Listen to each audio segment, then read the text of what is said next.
En nuestro programa anterior, amigo oyente, vimos que Pablo les decía a los creyentes en Tesalónica las cosas que ellos tenían que hacer, que tenían que estar bien establecidos en la palabra, que tenían que mantenerse apartados del mal y que tenían que hacer las cosas que el Señor les había mandado. Esos mandamientos son mandamientos para los creyentes, y que ellos tenían que apartarse de cualquier hermano que anduviera de manera desordenada.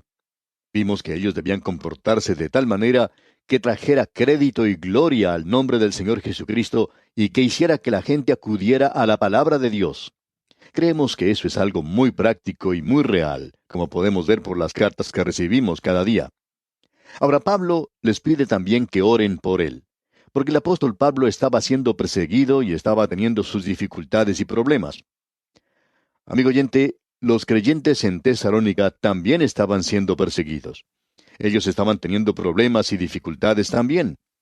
Al principio, Pablo los estaba confortando, él los instruye y también los anima. Y ahora, él les dice que él también está padeciendo persecución y dificultades. Y amigo oyente, si usted se mantiene firme por el Señor, le va a costar algo. Ahora, en nuestro programa anterior vimos el andar del creyente. Anteriormente habíamos visto la palabra del creyente, la palabra de Dios en la vida del creyente. Y luego tenemos el andar del creyente, porque la palabra de Dios tiene que estar en ese andar. Llegamos pues ahora a la obra del creyente. Y nuevamente debemos decir que esto es algo muy práctico. Eso es algo que es muy real y algo en lo cual debemos ocuparnos en el presente. Es decir, la palabra de Dios, y que la palabra de Dios debe tener su obra en nuestros corazones y en nuestras vidas. Hoy pues comenzamos con la lectura del versículo 7 y el versículo 8 también de este capítulo 3 de la segunda epístola a los tesalonicenses. Leamos. Porque vosotros mismos sabéis de qué manera debéis imitarnos, pues nosotros no anduvimos desordenadamente entre vosotros, ni comimos de balde el pan de nadie, sino que trabajamos con afán y fatiga día y noche, para no ser gravosos a ninguno de vosotros. La práctica o costumbre del apóstol Pablo aparentemente era que cuando él llegaba a un lugar como misionero, él era un misionero, no permitía que nadie, y creemos que esto fue cierto en lo que a su primer viaje misionero se refiere, él no permitía que nadie le sustentara, él no permitía que nadie le pagara. Por tanto, cuando Pablo llegaba a la ciudad como misionero, no había ninguna reservación para él en el hotel de la ciudad. Tampoco había ninguna remuneración por su trabajo. Ellos no recogieron una ofrenda de amor para él la primera vez que estuvo allí. Él era muy cuidadoso en cuanto a esto aparentemente. Él les dice eso a los creyentes en Tesalónica y también se lo dice a los de Corinto, y aparentemente esa era la costumbre que él tenía en cada lugar a donde iba y donde establecía una iglesia. Él llegaba a ese lugar y se ponía a trabajar. Él, como usted sabe, hacía tiendas de campaña, según vemos en Hechos 18:3, cuando estuvo en Corinto. Ahora creemos que después que la iglesia había sido establecida, y Pablo la visitaba por segunda o tercera vez, entonces él sí recibía una ofrenda. Usted puede ver que él aclaró bien eso a los creyentes de Galacia, que ellos debían ofrendar. Él les da las gracias a los creyentes de Filipos por su ofrenda, y él mismo recogió una ofrenda en su segundo o tercer viaje misionero para los santos pobres de Jerusalén. A él no le molestaba hacer esas cosas, digamos de paso. Pero esto que vemos aquí aparentemente era la política, la norma que Pablo seguía. Es decir, que la gran verdad de la venida de Cristo no era algo que hiciera que Pablo se volviera fanático o que tomara una posición que no fuera razonable. Hubo personas que hicieron eso en el siglo XIX. Muchas personas vendieron sus hogares y sus propiedades, se cubrieron con sábanas blancas y se subieron a los techos de sus casas esperando la venida del Señor. Ahora hay varias cosas en cuanto a esto que siempre nos parece que es la marca de los fanáticos. Para comenzar nos preguntamos, ¿por qué subir al techo? Después de todo, el Señor puede tomarles desde el piso bajo de la casa, así como también del techo. Y si ayudara de alguna forma el subirse al techo, ¿por qué entonces no subir un poco más arriba, a un árbol o quizá a la cima de una montaña? Quizá eso sea mucho mejor. Ahora, ¿para qué cubrirse con una sábana blanca? Pensamos que el Señor va a proveernos nuestro uniforme. No creemos que necesitemos preocuparnos en cuanto a eso. Por eso es que lo que esta gente hizo no nos parece razonable. Ahora, ¿para qué vender sus propiedades y convertir eso en dinero? Estamos seguros que ellos no pensaban llevarse ese dinero con ellos. Pero la gente hace cosas raras, peculiares, porque dicen que creen en la pronta venida de Cristo. Amigo oyente, no hay ninguna otra cosa que vaya a hacer que usted trabaje mucho como el creer en esa gran verdad. Si usted realmente cree en ella, entonces usted va a trabajar mucho. Usted va a estar muy ocupado por el Señor en alguna faceta de su obra. En algún lugar retirado hoy, usted va a estar colocando algunas semillas de la palabra de Dios en la tierra para que produzca una buena cosecha. Pablo nos muestra esto con toda claridad. Y en el versículo 9 leemos, no porque no tuviésemos derecho, sino para daros nosotros mismos un ejemplo para que nos imitaseis. Pablo dice que tenemos ese derecho, y creemos que eso es lo que significa aquí.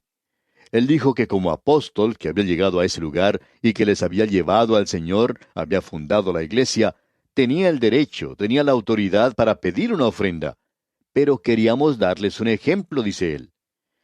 Y lo hicieron como un ejemplo para los creyentes en Tesalónica, para que ellos no fueran llevados a tomar una posición un poco fanática. En cierta ocasión, había un matrimonio que estaba inclinado hacia el fanatismo. Ellos eran de aquellos que llamamos super santos. Ellos pensaban que estaban más adelantados que cualquier otra persona, aun cuando en sus estudios nunca sacaban buenas calificaciones. No conocían en realidad la palabra de Dios, pero querían dar la impresión de que ellos eran muy, pero muy espirituales. Amigo oyente, no creemos que usted pueda ser espiritual e ignorante al mismo tiempo de la palabra de Dios. Estos jóvenes se acercaron a su pastor y le dijeron que querían ir al campo misionero. Y el pastor les preguntó en cuanto a su sustento financiero. Cuando el pastor les preguntó si tenían algún sustento, dijeron que no. Bueno, les dijo el pastor, ¿quieren ustedes decir que van a ir al campo misionero sin ninguna clase de sustento? Ah, contestaron, vamos a confiar en el Señor para eso. Bueno, les dijo el pastor, bueno es confiar en el Señor, pero ¿no podrían confiar en el Señor aquí mientras están esperando salir al campo misionero y confiar en Él aquí? ¿Por qué no obtener el apoyo aquí?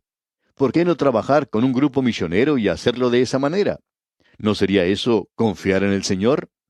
Si Él los llamó al campo misionero, Él proveerá el sustento para ustedes y la gente estará interesada en lo que ustedes están haciendo y el Señor pondrá en sus corazones esto y ustedes tendrán el apoyo que necesitan, así como también una asociación misionera con la cual trabajar. Esta gente conoce muy bien el campo y sabe mucho cómo llevar a cabo la obra misionera.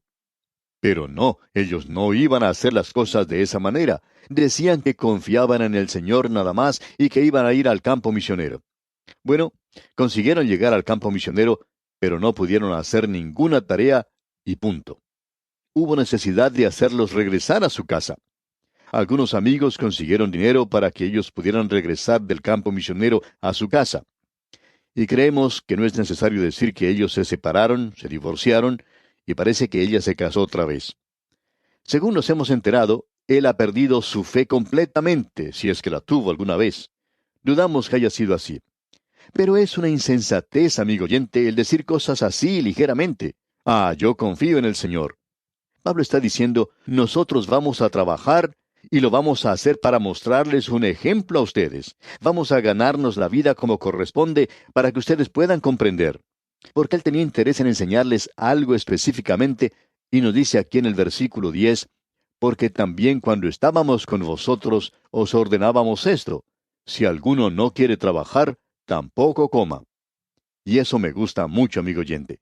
El creyente que está esperando que el Señor venga no es un soñador, es un trabajador. Si no trabaja, no come. Esa es la regla que se presenta aquí por el apóstol. Hay algunas personas que pueden ser muy absurdas en cuanto a esto. Hace varios años atrás había un par de jóvenes que estaban estudiando en un seminario o en un instituto bíblico. Estos jóvenes eran de los que llamamos supersantos también, muy santificados según ellos. Y en cierta ocasión no bajaron a tomar su desayuno, tampoco bajaron a comer el almuerzo, ni se hicieron presentes tampoco a la hora de la cena. Así es que uno de los directores del plantel del instituto bíblico se dirigió a la habitación de estos jóvenes para ver qué era lo que estaba sucediendo. Entró a su habitación y los encontró sentados mirando al espacio, y les preguntó si estaban enfermos. Y ellos le respondieron que no estaban enfermos. Entonces les preguntó, ¿por qué no han ido a comer en el día de hoy? ¿Y sabe usted, amigo oyente, lo que le contestaron? Ahora estamos confiando en el Señor para todo. Estamos esperando que Él nos diga si tenemos que ir a comer. Bueno, les dijo el director, ¿tienen hambre? A lo cual ellos contestaron, sí, tenemos hambre. Pues bien, les dijo el director, ¿no creen ustedes que esa es una de las formas que el Señor tiene para hacerles saber a ustedes que tienen que ir a comer? Ah, no, nosotros estamos esperando una revelación especial de parte de Él y no nos vamos a mover de aquí hasta entonces. Bueno, les dijo el director, yo tengo algo que decirles. Ustedes se van a mover, pero no van a ir al comedor. Van a salir directamente de este lugar porque nosotros no los queremos a ustedes aquí. Y así fue como partieron de allí. Es interesante notar, amigo oyente, que hoy uno puede ser un fanático, especialmente en este tema de la profecía. Es interesante notar que Pablo pasó mucho tiempo, más de un capítulo aquí, más de la mitad de la epístola, y en realidad pasó la mitad de la epístola en esto que es práctico, aquello que tiene gran énfasis hoy. Amigo oyente, una cosa es el mantener la verdad de la venida de Cristo por su iglesia, y es otra el que esto funcione apropiadamente en nuestro vivir aquí, donde llega a ser algo práctico, y eso quiere decir trabajando. Y eso es lo que tiene que llamarnos la atención a todos nosotros. Hay una historia que es bastante conocida y quizá usted ya la conoce, de un hombre que tenía un trabajo como jardinero. Quizá era algo más que eso, jardinero de uno de esos palacios en el norte de Italia. Ese lugar era como un castillo. Cierto hombre estuvo visitando el lugar un día y se le mostró alrededor de ese castillo. Todo se encontraba en forma inmaculada, era siempre hermoso. Él nunca había visto un jardín tan hermoso como ese. Él se quedó a comer con el jardinero y su esposa y los felicitó por la tarea que habían realizado. El jardinero, por supuesto, le dio las gracias por eso. Este visitante le preguntó cuándo había sido la última vez que el dueño había estado en ese lugar, y luego le preguntó, ¿por qué hace usted esto? Bueno, le contestó el jardinero, estoy esperando que el señor regrese. Bueno, le dijo el visitante, esto es muy bueno, pero ¿cuándo fue la última vez que él estuvo aquí? Ah, creo que fue hace como unos 10 años. Y el visitante respondió, ¿me quiere decir que el dueño no ha venido aquí por 10 años? A lo cual el jardinero respondió, sí. Bueno, le dijo el visitante, ¿está esperando a que él regrese entonces? Y el jardinero contestó afirmativamente otra vez. Y el visitante volvió a preguntar, ¿está esperando que él venga la próxima semana? El jardinero dijo, ah, no, lo estoy esperando hoy. Pero él no llegó ese día. Pero amigo oyente, este hombre estaba viviendo, esperando a que el dueño viniera muy pronto. ¿Y qué significaba eso? Que él se mantenía ocupado. Él no estaba parado a las puertas del castillo esperando a ver si se acercaba el dueño. Él se encontraba en su jardín podando y cortando y arreglando las rosas y plantando. Eso es lo que él estaba haciendo. Estaba bien ocupado. Y de eso es de lo que el apóstol Pablo nos está hablando aquí, que nosotros debemos estar establecidos en la obra del Señor en vista del hecho de que Él se aproxima y de que Él está viniendo. No podemos encontrar otra cosa más práctica que esta. Y una vez más, este versículo 10 dice, porque también cuando estábamos con vosotros os ordenábamos esto, si alguno no quiere trabajar, tampoco coma. Amigo oyente, en ese lugar ellos tenían algunos fanáticos. Algunos de ellos se aislaban por allí y no estaban haciendo nada. Ellos nada más estaban esperando que el Señor viniera. Pues bien, Pablo les dice, entonces no les den de comer. Ellos tienen que ir a trabajar. Y eso nos gusta mucho, amigo oyente. Ahora el versículo 11 dice, porque oímos que algunos de entre vosotros andan desordenadamente, no trabajando en nada, sino entrometiéndose en lo ajeno. Había allí algunas personas que no estaban haciendo nada, no estaban interesadas en proclamar la palabra de Dios, pero aún así estaban ocupados. Estos eran los chismosos del lugar. Esta palabra que encontramos aquí, amigo oyente, significa que ellos estaban causando toda clase de problemas en la iglesia de Tesalónica. Solo se necesita una manzana podrida para arruinar todas las demás. Y un miembro de la iglesia con su cara larga puede afectar la vida espiritual de muchas otras personas. Y esa es la razón por la cual el apóstol Pablo había dicho antes que uno tiene que apartarse de aquellos que andan desordenadamente. Usted puede apreciar que había por lo menos unos cuantos así en esta iglesia en Tesalónica. Y él, por cierto, que habla muy claramente aquí que esta gente, los chismosos, son aquellos a quienes él hace referencia. No quieren trabajar, pero se mantienen ocupados haciendo otras cosas, cosas malas. Eran tan activos como la polilla, y con el mismo resultado en la iglesia de Tesalónica. Ahora el versículo 12 dice, a los tales mandamos y exhortamos por nuestro Señor Jesucristo, que trabajando sosegadamente coman su propio pan. Pablo les está diciendo que deben trabajar para que puedan comer su propio pan. Y esto no es algo que parezca muy espiritual, ni tampoco muy teológico, ¿verdad? Y estas son las cosas que por alguna razón u otra no se presentan en esos pequeños cursos que son tan populares hoy. A la gente le gusta tomar una serie de clases como esa. Es como un estimulante para ellos. Y esa es la razón por la cual hay muchos jóvenes que están tomando drogas hoy. Quieren ser estimulados. Hay muchos creyentes que quieren ser estimulados espiritualmente también. Pero quisiéramos saber si alguna vez alguien le ha sugerido que trabajando sosegadamente coma su propio pan. Amigo oyente, sabemos que eso llegaría a resolver en muy grande manera algunas de las preguntas y problemas que existen hoy en muchas iglesias.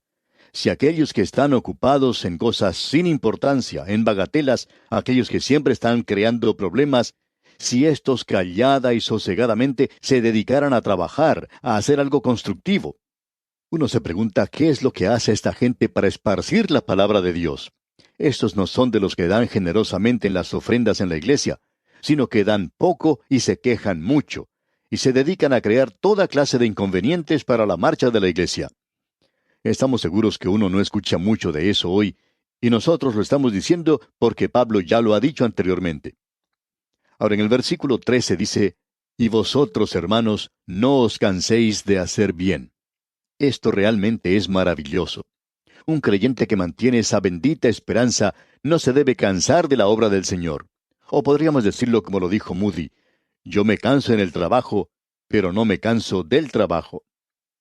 Nosotros deberíamos cansarnos en la obra del Señor, pero no llegar a cansarnos de la obra del Señor. No os canséis de hacer el bien.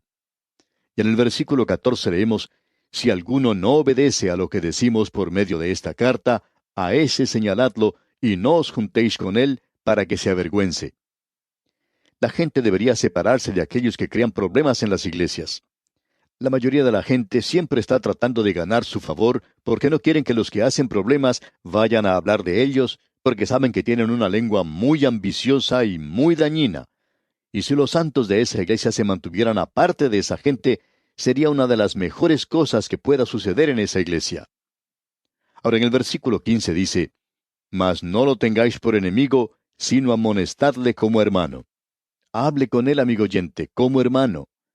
Y el versículo 16 nos dice, y el mismo Señor de paz os dé siempre paz en toda manera. El Señor sea con todos vosotros. ¿No es esto algo hermoso, amigo oyente? Y luego Pablo dice aquí en el versículo 17, la salutación de mi propia mano, de Pablo, que es el signo en toda carta mía. Así escribo. Pablo firma su nombre, y en el versículo 18 dice, la gracia de nuestro Señor Jesucristo sea con todos vosotros. Amén. Es hermosa, amigo oyente, la carta que Pablo ha escrito a estos creyentes en Tesalónica. Y esperamos que al concluir hoy este estudio de estas 2 epístolas del apóstol Pablo a los cristianos de Tesalónica, haya sido de especial bendición para usted, como lo ha sido también para nosotros. Es nuestra ferviente oración que el Señor encamine vuestros corazones al amor de Dios y a la paciencia de Cristo.